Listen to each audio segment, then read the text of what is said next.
हमारे साथ इस समय मौजूद है महापौर संयुक्ता भाटिया जी, जो कि कार्यक्रम में चीफ गेस्ट के तौर पे आई थी। मैम, यूथ का आज कार्यक्रम था, नशे पे चर्चा की गई, क्या कुछ कहना चाहिए?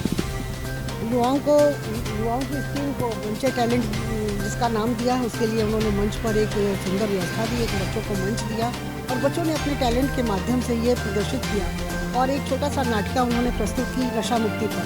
हमारे लिए ये नशा मुक्ति हमारे देश के लिए एक अभिशाप है और इससे मुक्ति दिलाना हम सबका कर्तव्य है और आदरणीय प्रधानमंत्री जी ने लॉकडाउन की एक दिशा दी है, उसका भी पालन करना हम सबका कर्तव्य है, क्योंकि जब तक हम स्वयं स्वस्थ नहीं रहेंगे तब तक दूसरे को स्वस्थ रखने की बात कैसे कर पाएंगे और हम सबका स्वस्थ रहना भी अति आवश्यक है। तो इस सारी चीज़ों का पालन करते हुए, लॉकडाउन के नियमों का पालन करते हुए एक इस प्रकार का शो किया जा रहा है।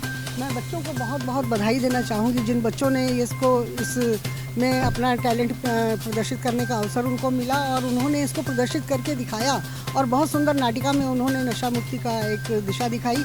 बच्चों को बहुत बहुत बधाई दूंगी। उनके छोटे छोटे प्रयासों से हम उस दिशा लोगों को जागरूक करने का प्रयत्न कर रहे हैं और समाज को एक नई दिशा देने का प्रयत्न कर रहे हैं। आखिरी सवाल, होली का पर्व आने वाला है, क्या कुछ संदेश देना चाहेंगे लखनऊ वासियों को, खासतौर से प्रदेश वासियों को? कैसे वो कोविड-19 का जो प्रोटोकॉल, जो गाइडलाइन सरकार जारी कर रही है, त्यौहार लोग कैसे मनाएं आपके साथ?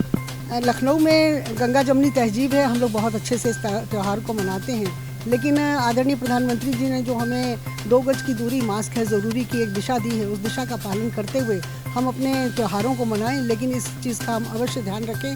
मैं नगर के प्रदेशवासियों से, क्या मैं अपने लखनऊ की महापौर हूँ, इसलिए नगर के वासियों से कहना चाहूँगी कि अपने को स्वस्थ रखते हुए इस त्यौहार को मनाएं, लेकिन इस 2 गज की दूरी और मास्क है ज़रूरी, इसका विशेष ध्यान रखें और अपने आप को स्वस्थ रखें। बहुत बहुत धन्यवाद महापौर संयुक्ता भाटिया जी, जो बता रही थी कि जो 2 गज की दूरी और मास्क जरूरी, चूंकि जिस तरह से कोविड-19 लगातार बढ़ता जा रहा है और होली का पर्व भी सामने है, तो आप अपना ध्यान रखिए। अगर आप स्वस्थ हैं तभी सारे पर्व मनाने का एक उद्देश्य भी है और कहीं ना कहीं कोरोना का जो लगातार जो प्रकोप जो बढ़ता जा रहा है, उसको अगर देखा जाए तो कहीं ना कहीं हमको सजग रहने की जरूर आवश्यकता है। कैमरा पर्सन शैलेंद्र के साथ शिवम तिवारी, जनमत न्यूज़, लखनऊ।